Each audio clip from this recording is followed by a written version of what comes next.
Good morning students. आज हम कक्षा 12वीं में हिंदी में पढ़ेंगे आरोह भाग 2 पाठ्य पुस्तक के आधार पर पाठ 13 काले मेघा पानी दे के आधार पर प्रश्न उत्तर। कल हमने बच्चों पाठ 13 पढ़ा था, रेखा चित्र काले मेघा पानी दे। आज उसके आधार पर जो अभ्यास के प्रश्नोत्तर हैं आज हम वो समझेंगे। तो बच्चों पहला प्रश्न है, लोगों ने लड़कों की टोली को मेंढक मंडली नाम किस आधार पर दिया? लोगों ने लड़कों की टोली को मेंढक मंडली नाम किस आधार पर दिया? यह टोली आपको इंद्रसेना कहकर क्यों बुलाती थी? यह टोली अपने आप को इंद्रसेना कहकर क्यों बुलाती थी? अब इंद्रसेना या मेंढक मंडली, इंद्रसेना या मेंढक मंडली, ये दो नाम लड़कों की टोली के थे और ये दोनों नाम एक दूसरे के बिल्कुल विपरीत थे। अब जो लोग नग्न स्वरूप और उछल कूद करते हुए, शोर शराबा करते हुए, गली में कीचड़ कांदो करते हुए जाते थे और जो लोगों को अच्छे नहीं लगते थे, जिन लोगों को वो अच्छे नहीं लगते थे, वो उनको मेंढक मंडली के नाम से पुकारती थी। और जो लोग धर्म में विश्वास रखते थे, आस्था रखते थे और उनका मानना था कि ये इंद्र की सेना है, अर्थात ये जो बच्चे हैं ये बिल्कुल निस्वार्थ भाव से गली गली में घूमकर और लोगों को कहते फिरती हैं काले मेघा बरसो और हे इंद्र हम पर अपनी बरसात का आशीर्वाद करो। और यह टोली जब अनावृष्टि दूर करने के लिए द्वार द्वार पर पानी मांगने जाती थी तब वो यही तर्क करते थे कि काले मेघा पानी दे, यानी कि इंद्र देवता हमें पानी दो। और लोग मानते थे कि अगर हम इस इंद्र सेना पर अर्घ्य डालेंगे, अर्थात थोड़ा बहुत पानी इनके ऊपर डालेंगे, तो इंद्र देवता प्रसन्न हो जाएंगे और हमें प्रसन्न होकर पानी देंगे, अर्थात बरसात करेंगे। प्रश्न नंबर 2 है बच्चों, जीजी ने इंद्रसेना पर पानी फेंके जाने को किस तरह से सही ठहराया? अब जीजी ने इंद्रसेना पर पानी फेंकना सही ठहराया क्योंकि वो धर्म में आस्था रखने वाली थी। वो मानती थी कि पानी की बर्बादी नहीं है। वह मानती थी कि ये पानी की बर्बादी नहीं है बल्कि इंद्र भगवान को ये अर्घ्य देना है। वे कहती थी यदि मनुष्य कुछ पाना चाहता है तो पहले उस चीज़ का हमें दान करना होता है, कुछ त्याग करना होता है। यदि किसी मनुष्य के पास बहुत सारा रुपया पैसा हो, उसमें से कुछ थोड़ा बहुत भी वो दान में दे देता है तो वो सही त्याग नहीं कहलाता। हाँ, जिस व्यक्ति को किसी चीज़ की आवश्यकता है और वो अपनी आवश्यकताओं को परे करके, अपनी आवश्यकताओं को छोड़ के और दूसरों पर वो चीज़ दान करता है, अर्थात देता है दूसरों को, और उस चीज़ का वो त्याग करता है, तो वही सही अर्थों में दान या त्याग कहलाती है। तो जीजी का मानना यही था। आज हमारे पास क्या हुआ, यदि कम पानी है, हम इस कम पानी में से भी इन बच्चों पर या इस इंद्रसेना पर अर्घ्य डालेंगे या पानी डालेंगे तो इंद्र देवता प्रसन्न होंगे और हमें इससे कहीं ज़्यादा अधिक गुना मात्रा में पानी देंगे। तो जीजी जो है इंद्रसेना पर पानी फेंका जाना सही मानती हैं। प्रश्न नंबर 3 है, पानी दे गुड़ धानी दे मेघों से पानी के साथ साथ गुड़ धानी की मांग क्यों की जा रही है? हाँ, पानी के साथ साथ गुड़ धानी की मांग क्यों की जा रही है? अब पानी मांगना और उसके साथ साथ गुड़ धानी मांगना, अर्थात एक पानी के बाद जिस वस्तु की हमें आवश्यकता होती है वो अन्न होता है। अब वो पानी के साथ साथ भगवान से, इंद्र देवता से वो अन्न भी मांगते हैं, क्योंकि जब तक बरसात नहीं होगी तो खेतों में अन्न पैदा नहीं होगा और खेतों में अन्न पैदा नहीं होगा तो लोग भूखे मर जाएंगे। इसीलिए वो कहते हैं कि ऐसी मात्रा में पानी दे कि खेतों में अनाज भी उपजे और अन्न भी पैदा हो तो सभी व्यक्ति आराम से अपना पेट भर सकें। इसीलिए वो पानी के साथ साथ गुड़ धानी की भी मांग करते हैं ताकि अच्छी फसल हो और लोगों को पेट भरने के लिए समुचित अन्न मिल सके। इसीलिए वो गुड़ धानी की भी मांग करते हैं, क्योंकि पानी बरसेगा तभी अनाज और ईख, चने, गेहूं आदि की फसल पनपती है। प्रश्न नंबर 4, गगरी फूटी बैल प्यासा, इंद्रसेना के इस खेल गीत में बैलों के प्यासा रहने की बात क्यों मुखरित होती है? हाँ, गगरी फूटी बैल प्यासा, इंद्रसेना के इस खेल गीत में बैलों के प्यासा रहने की बात मुखरित क्यों होती है? वर्षा, पानी, बैल, भोजन सबका पारस्परिक एक संबंध है। हाँ, बरसात का, पानी का, बैल का और भोजन का सबका एक पारस्परिक संबंध है। वर्षा से जब हमें पानी मिलता है तो ही बैल पानी पीकर खेतों में अच्छे से काम कर पाते हैं, क्योंकि यदि इतनी मात्रा में भी बरसात नहीं होगी कि उससे पशु पक्षी भी अपना पेट भर सकें तो हमारी जो अन्न व्यवस्था है या खेतों में जो अन्न उपजाने की जो व्यवस्था वो समुचित रूप से नहीं चलेगी। जब बैल पानी पिएंगे और कुछ खाएंगे तभी वो खेतों में काम कर पाएंगे। इसीलिए इन्होंने कहा है कि गगरी फूटी बैल प्यासा, अर्थात इतना पानी तो हमें मिले कि बैल भी पी सके, सभी जीव जंतुओं का पेट आसानी से भर सके। जब जीव जंतु पशु पक्षी सब कोई अपना आराम से पेट भरेगा तभी सब कुछ समुचित रूप से चलेगा। इसी कारण वर्षा के अभाव में जो है सारी खेती, जब वर्षा नहीं होती तो वर्षा के अभाव में सारी खेती नष्ट हो जाती है और चारों तरफ एक खतरा मंडराने लगता है। तो इंद्रसेना के इस खेल गीत में बैलों के प्यासा रहने की बात मुखरित की गई है। लोग इंद्रसेना को भेंट करने के लिए पानी देंगे तभी इंद्र भगवान प्रसन्न होंगे और इंद्र भगवान के प्रसन्न होने पर ही बैलों की भी प्यास बुझेगी, तभी खेती संभव होगी और लोगों को अन्न की प्राप्ति होगी। प्रश्न नंबर 5, इंद्रसेना सबसे पहले गंगा मैया की जय बोलती है। हाँ, इंद्रसेना सबसे पहले गंगा मैया की जय बोलती है। नदियों का भारतीय सामाजिक सांस्कृतिक परिवेश में क्या महत्व है? नदियों का भारतीय सांस्कृतिक परिवेश में क्या महत्व है?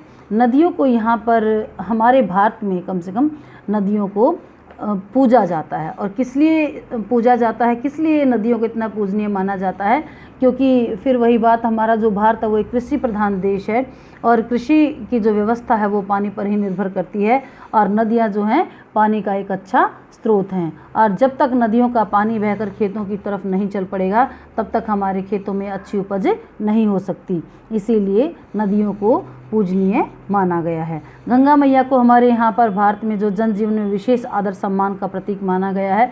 कोई भी शुभ कार्य करते हैं तो सबसे पहले गंगा मैया का ही स्मरण करते हैं। गंगा पवित्र जल का भंडार है। इंद्रसेना के सदस्य इंद्र से भी जल बरसाने की प्रार्थना करते हैं। काले मेघा पानी दे, इस प्रकार जल से हमारा संबंध है। भारतीय सामाजिक सांस्कृतिक में नदियों को पूजा जाता है। हाँ, भारतीय सामाजिक संस्कृति में नदियों को पूजा जाता है। ये जीवनदायिनी मानी जाती है। नदियों को माँ की संज्ञा दी गई है। प्रमुख औद्योगिक बस्तियाँ, धार्मिक नगर आदि इन नदियों के तट पर ही बसे हुए हैं। नदियों को हमारे यहाँ पर मोक्षदायिनी भी माना गया है, इसीलिए नदियों में गंगा नदी का स्थान सर्वोपरि है। प्रश्न नंबर 6, रिश्तों में हमारी भावना शक्ति का बट जाना, विश्वासों के जंगल में सत्य की राह खोजती, हमारी बुद्धि की शक्ति को कमज़ोर करती है। पाठ में जीजी के प्रति लेखक की भावनाओं के संदर्भ में इस कथन के औचित्य की समीक्षा कीजिए। हाँ, विज्ञान किसी भी बात का तर्क के आधार पर सिद्ध करता है। विज्ञान किसी भी बात को जो है तर्क के आधार पर सिद्ध करता है, लेकिन इंसान जो है अपने तर्क के अनुसार, अपने सामर्थ्य के अनुसार, अपने धर्म पर, अपने आस्था के अनुसार उन बातों को बताता है। लेकिन आर्य समाजी जो विचारधारा लिए हुए कुमार सुधा सभा के जो मुख्य उप मंत्री थे लेखक, वो कहते हैं कि अंधविश्वासों के पाखंडों का वो जो विरोध करते थे, परंतु अपनी जीजी के स्नेह के कारण वे असहाय हो जाते थे। उनकी जीजी जो थी वो उनको माँ से भी बहुत अधिक प्रिय थी और न चाहते हुए भी जो जीजी उनसे उपकर्म या कर्म करवाती थी, जो धर्म के नाम पर जो उनसे कार्य करवाती थी, वो उसको मजबूरन करने पड़ते थे। वो ना चाहते हुए भी इन कार्यों को करते थे क्योंकि वो जीजी उनसे करवाती थी।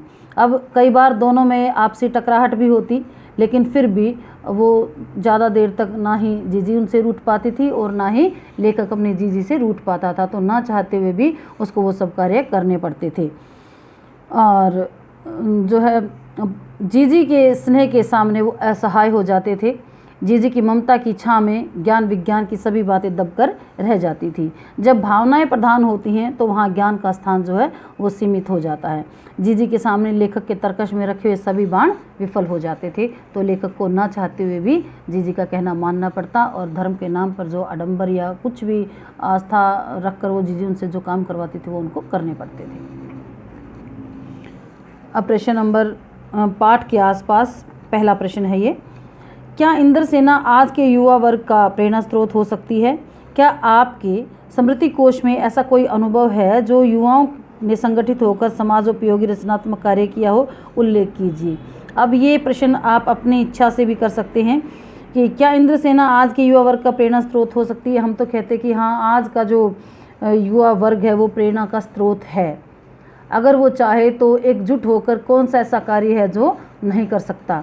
आज का जो युवा वर्ग है हर कार्य करने के लिए वो दूसरों को प्रेरित कर सकता है, ये एक प्रेरणा का स्रोत है।